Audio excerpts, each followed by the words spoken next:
Everybody hears that Detroit's on the upswing, but where are the absolute best places to live? In this video, I'll be giving you 5 of my favorite places for people to move to when they come to Detroit, and I'll be saving one of my favorites for the end.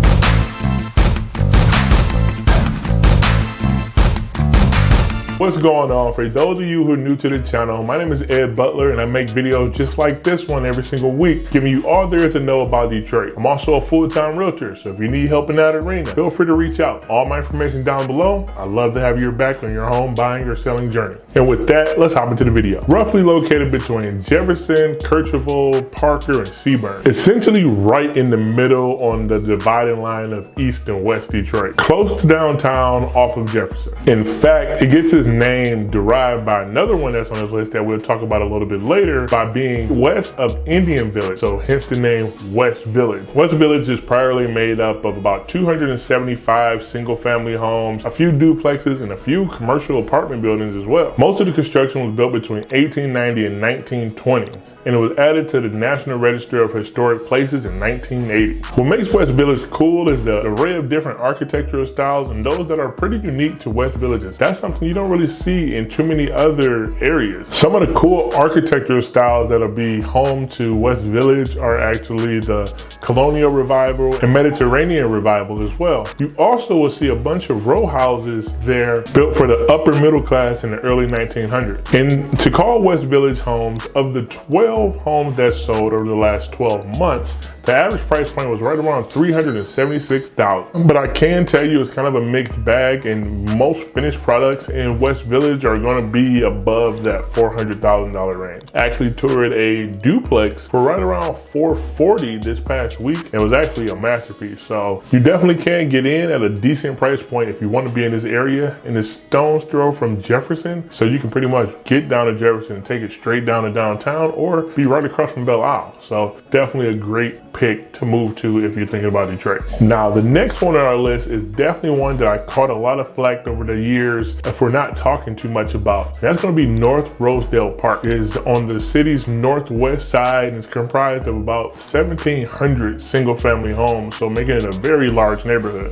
And it's specifically located between Evergreen, McNichols, Grand River, and the Southfield Freeway. It's also just north of Rosedale Park, so not to confuse the two. Yeah, they're sister neighborhoods, but they're two completely different neighborhoods, so to speak. One fun fact about Rosedale Park is that there's actually the only neighborhood in the city with its own privately funded park and community center. And that's what really makes Rosedale Park special, is that they have this community center, which is kind of like the hub of the neighborhood. So you end up getting to know all your neighbors because they're going to be putting on plays, events, all types of things and activities inside the park. So you kind of get to know everyone, and everyone knows their neighbors. What I've noticed is the difference between Rosedale Park and Rosedale Park is that you end up usually getting a little bit larger home for sure in North Rosedale Park. They're being on a little bit larger lots as well, and they have some very unique architectural styles, so you kind of just got to see it. And of the 52 sales that took place last year in Rosedale Park over the last 12 months, I should say,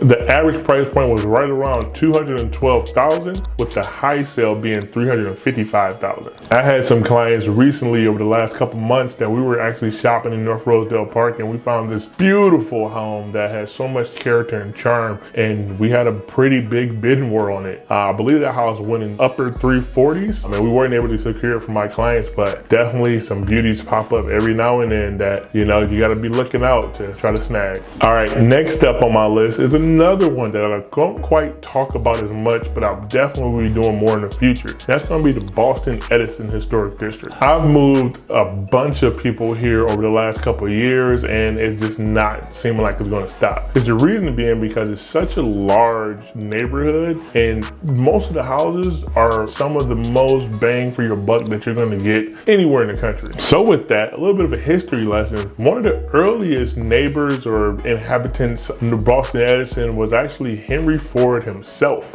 who actually built the house on the corner of Edison and 2nd in 1909. 1907 for him and his family at a whopping price of $483,000 back in 1907. So that house in today's dollars would have cost about $15 million to build. So you can imagine the finishes and the masterpiece that this house was at that time. The district literally was built for Detroit's elite, and over the years, many of them have called Boston Edison home, and still to this day, many of Detroit's highest dignitaries call Boston Edison home. So where is it located? It's comprised of about 900 homes built on the west side of Detroit between the streets of Boston, Edison, Longfellow, and Chicago. And it runs from Woodward Avenue on the east and Linwood Avenue to the west. And when I'm talking about getting bang for your buck, I actually recently sold a 6-bedroom, 4,000 plus square foot home with a actual apartment over the top of the garage. That's a 1-bedroom, 1-bath, and that was under $600,000. Like, where can you find something like that but in Detroit? On average, of the 32 homes that are sold in the last 12 months in Boston Edison, the average price point was $392,000, with the high sale coming in at about $850,000. All right, now circling back to a neighborhood I mentioned earlier in this video, we have Indian Village. A little bit of a history on Indian Village. Many of the homes were built by very prominent architects. That's from Louis Camper, Albert Kahn, and William B. Stratton. And they were built for many of Detroit's most prominent residents, one being Edzo Ford himself as well, who had a home built when it originally was being constructed. And what's cool is many of the homes are very, very large, some being over 12,000 square feet. And then a lot of them actually have carriage homes out back that are actually bigger than some of the suburban houses that you'll see around Metro Detroit. And to be specific about where it's located, you're gonna be bounded by Mack to the north, Jefferson to the south, and it's on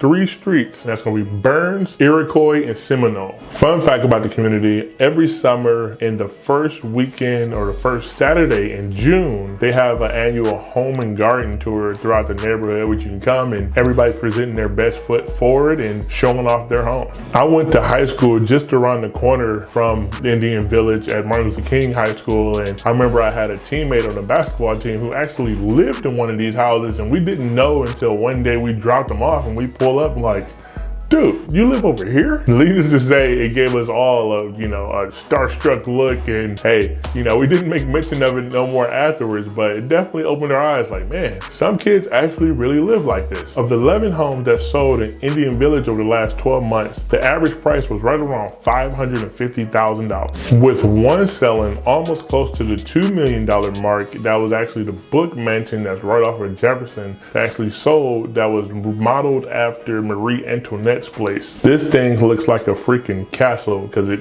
kind of is. All right, last but not least, my favorite on the list, and I'm a little biased because clearly I'm a Detroit Lions fan, and that's going to be Brush Park. Brush Park was developed in the 1850s by Edwin Askin Brush for Detroit's elite of the elite. There's so many Victorian style homes over here in this area that it was nicknamed Little Paris. Brush Park is bounded by Mack Avenue at the north, Woodward Avenue to the west, Beaubien to the east, and then the Fisher Freeway or 75 to the south. Cool fact about Brush Park is that HGTV actually did a 8-episode series on renovation of the Ransom Gillis house in Brush Park. Nicole Curtis' rehab attic was the focal point of this, where they took over and renovated this dilapidated, large, beautiful Victorian style home, and they turned it into a masterpiece. I walk by it all the time and I'm still astounded by how beautiful this place actually is. They also have a street called Millionaires Row, which this house is actually located on. And of the 32 homes that sold last year in Brush Park, that's going to be homes and condos.